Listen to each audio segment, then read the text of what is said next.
Hi, everybody. This is Mr. Greg, and I work with University Circle Incorporated, and I help to organize the Circle Scholars Middle School program after school. And so I was really honored to join you to read a chapter from the book Frindle. So here we go. By the way, I figured this thing would make it a little bit better. I look like I'm Jake from State Farm selling something. Chapter 12. Airwaves. Within a week after the article was published in the Westfield Gazette, the kids at the junior high and the kids at the high school had stopped using the word pen and had started using the word Frindle. They loved it. Nick became sort of a hero for kids all over town, and he quickly learned that being a hero, even if you're only a local hero, isn't a free ride. It has a price. People noticed Nick when he walked into his dad's hardware store or when he stood in line at the penny pantry to buy a candy bar. He could feel it when someone recognized him, and it made him shy and awkward. Kids at school started expecting him to be clever and funny all the time, and even for a kid as smart as Nick, that was asking a lot. Every teacher, the office secretary, the principal, even the school nurse and the custodian all seemed to be watching, always watching. His parents were great about everything. True, his mom had been upset when the article first came out, and so had his dad. Nick had said, "But I didn't do anything wrong, Mom, and neither did that lady from the newspaper." And his parents could see that he was right. The things in the article were true, and the truth is the truth, and nothing could be done about it now. Even though it made them uncomfortable to have their boy talked about all over town, secretly, Nick's mom and dad were pleased. After all, a brand new word is a pretty amazing thing. Their Nicholas was quite a fellow, no getting around it. Someone else in town thought this brand new word was pretty amazing too. Bud Lawrence had lived all his life in Westfield, and when he was only 19 years old, he had saved enough money to make an investment. He looked around for a good idea and then bought the first Dairy Queen in the state. After a few years, he bought a McDonald's restaurant. That was almost 30 years ago. And these two restaurants had made him rich, one of Westfield's leading citizens. When Bud Lawrence saw the article about the new word, he had his lawyer file a preliminary trademark claim on the word Frindle. Within 4 days, he had set up a small company that was selling cheap plastic ballpoint pens, specially imprinted with the word Frindle. He sold 3,000 Frindles the first week, and they sold so fast that stores all over Westfield couldn't keep them in stock. Then, just as quickly, kids stopped asking for Frindles. The sales slowed down, and Bud Lawrence started thinking about other projects. A week later, it was Halloween. The leaves started falling, and it seemed like the town was going to quiet down. And it would have if it hadn't been for Alice Lunderson. Alice lived in Bethune, a town 7 miles away from Westfield, and she worked part-time for the local CBS TV station in Carrington, a town of about 75,500 people. When there was important area news, disasters like floods or tornadoes, or sometimes if she came across little stories that seemed cute or original, Alice would call the station news manager in Carrington. If it was a good story, or if it was a day when not much else was happening in the world, then the TV station would send out a van with a camera crew to shoot some videotape. Alice subscribed to all the small town newspapers in the area to keep up with local events. Most of them were published on Thursday, and they arrived at her house by Monday or Tuesday. Then it took her a day or so to look through them all. On Wednesday morning, she finally saw the article in the Westfield Gazette about the word war. She read it through twice and looked carefully at the class photograph. She was sure that this story was a winner. The TV station manager in Carrington agreed with her. He called the CBS station in Boston because sometimes Boston picked up stories from the Carrington newsroom. The woman in Boston thought the story had some real zip to it, so she called the network news editor in New York. When the facts of the Westfield Gazette article got to New York, the staff there loved it. They looked over the schedule sheet for the week and decided it would be the perfect closing story for the CBS evening news for the next day, Thursday. Orders flew back through the telephone links from New York to Boston to Carrington to Bethune. By Wednesday at noon, Alice had a go order to take the story all the way. It was her first piece to get onto the national news, and 20 million viewers would see it. Alice Lunderson and her camera crew stood on Mrs. Granger's front porch Wednesday after school. Mrs. Granger was not impressed at all by the lights and the microphones. She looked right into the camera and said, I have always said that the dictionary is the finest tool ever made for educating young minds, and I still say that. Children need to understand that there are rules about words and language, and that those rules have a history that makes sense. And to pretend that a perfectly good English word can be replaced by a silly made up word just for the fun of it, well, it's not something I was ready to stand by and watch without a fight. And have you lost that fight, Mrs. Granger? Asked the reporter. Mrs. Granger turned her eyes up to nearly full power as she looked into the camera, and with a pale smile, she said, It's not over yet. When Alice and the crew showed up at Nick's house, the Allen family was ready for them. Mom and Dad sat on the couch with Nick between them. Nick squinted into the lights. His mom had worked out with Nick what he would say and what he couldn't say. You remember, young man, she had told him as she combed his hair, these reporters are just looking for a quick story that will make some excitement, but you have to stay here and live in this town. So mind your P's and Q's. As they sat there on the couch, Mrs. Allen had her foot on top of Nick's under the coffee table, and she pushed it down. And if she pushed it down, it meant that the reporter had just asked a question that she was going to answer for him. Mrs. Allen did not trust reporters. So tell me, Nick, why did you make up this new word, Frindle? Asked Alice Lunderson. Nick gulped and said, Well, my teacher, Mrs. Granger, said that all the words in the dictionary were made up by people and that they mean what they mean because we say they do. So I thought it would be fun to just make up a new word and see if that was true. And were you surprised when Mrs. Granger got mad about that? Asked Alice with a smile. There was a push on Nick's foot, and his mother said, We never felt that Mrs. Granger got angry. When everyone started using the word Frindle, it just got to be a disruption, and that's all. She's really a very fine teacher. Yeah, said Nick. I mean, I learned a lot about words, and without her, I wouldn't have. So what's next? What's next for you and the new word? Alice was wrapping it up.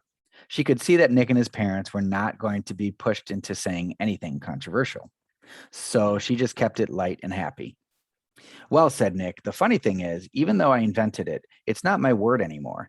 Frindle belongs to everyone now, and I guess everyone will figure out what happens together. Alice also had a short chat with a worried-looking Mrs. Chatham and a smiling Bud Lawrence, maker of the official Frindle. Then she shot her opening bit and her closing bit, and the camera crew drove back to Carrington to edit all the pieces and put them together into a 2-minute news story. The next night, when all the serious news about wars and oil prices and world food supplies had been talked about on the CBS Evening News, the anchorman looked into the camera and smiled. He said, It is believed by many that the word quiz was made up in 1791 by a Dublin theater manager named Daly. He had bet someone that he could invent a brand new word in the English language, and he chalked up the letters Q-U-I-Z onto every wall and building in town. The next morning, there it was, and within a week, people all over Ireland were wondering what it could mean, and a new word had been created. Quiz is the only word in English that was invented by one person for no particular reason. That is, until now. Now, there is a new word, Frindle, and here is Alice Lunderson in Westfield, New Hampshire, with the story. Alice came on the screen with a short introduction. Then, right there on TV, Mrs. Granger and Nick and Bud Lawrence and Nick's mom were talking to 20 million people about Frindles. One of those 20 million people was a producer for The Late Show with David Letterman. And another one of those 20 million people was a staff writer for People magazine. And another one was a writer for 321 Contact magazine for kids. Dozens of other writers and producers and marketing people saw that story on the news, and all of them smelled a great story. During the next 3 weeks, every man, woman, and child in America heard about this funny new word that kids were using instead of the word pen. And kids in Ohio and Iowa and New York and Texas and California started using it too. Bud Lawrence was suddenly flooded with orders for anything with the word Frindle on it, and he quickly got interested again. But there were complications. Bud's lawyer said, You see that stack of orders there? Trouble. That's what that is.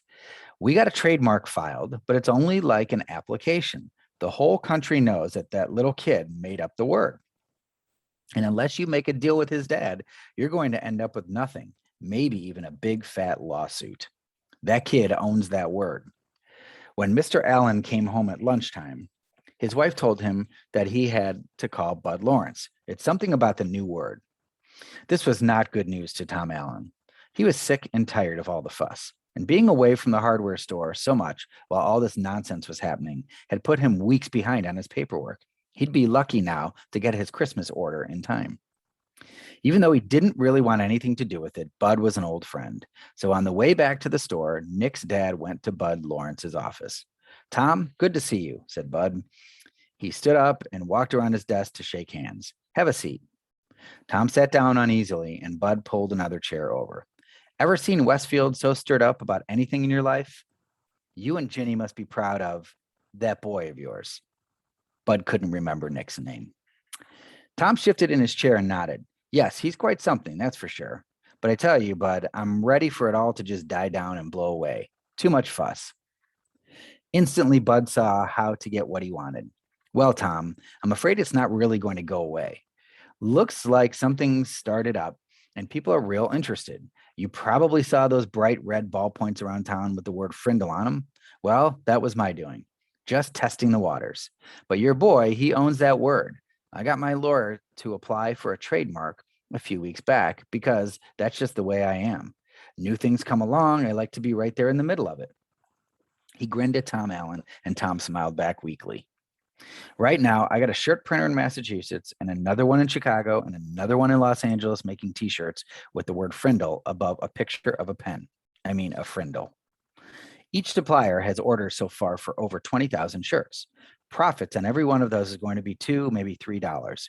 And I'm talking with some big pen and pencil companies in Hong Kong, and Japan about a deal that could be worth some really big money.